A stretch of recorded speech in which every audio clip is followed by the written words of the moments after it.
here. I think that looking for those new and innovative ways to recruit is sometimes a challenge, but always welcome. And I saw recently that the Army's entered into a partnership with the UFL, which is the new spring football league. I'm a little biased here. The St. Louis Battlehawks have the highest, by far and away, highest attendance numbers. They average 35,000 people at these games.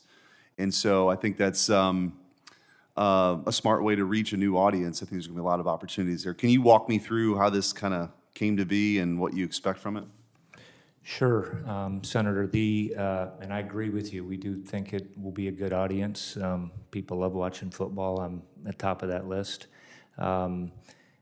The part of this with the UFL that I like about the comparisons are these are a bunch of, last year I think there was 100 that came out of the UFL that went into the pros. I mean, what we need to get out to everybody, it's the same thing in the Army.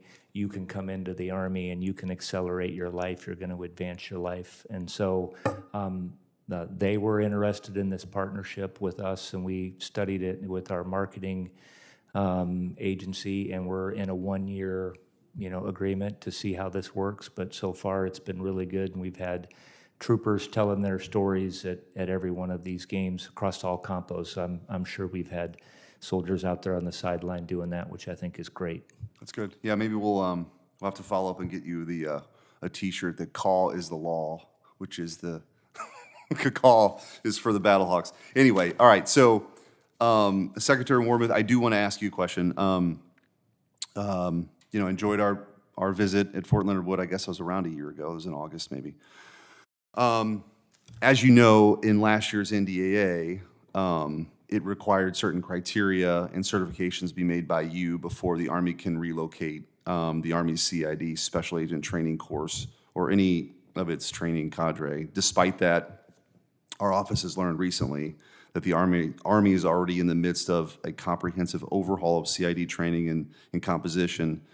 And maybe most concerning, the Army Times reported that, quote, in the Army, the lowest retention job specialties for men were criminal investigation division special agent with a retention rate of 38% for fiscal year 23. We also learned that CID agents are already flowing through pipelines in the Federal Law Enforcement Training Center, the Fleet C.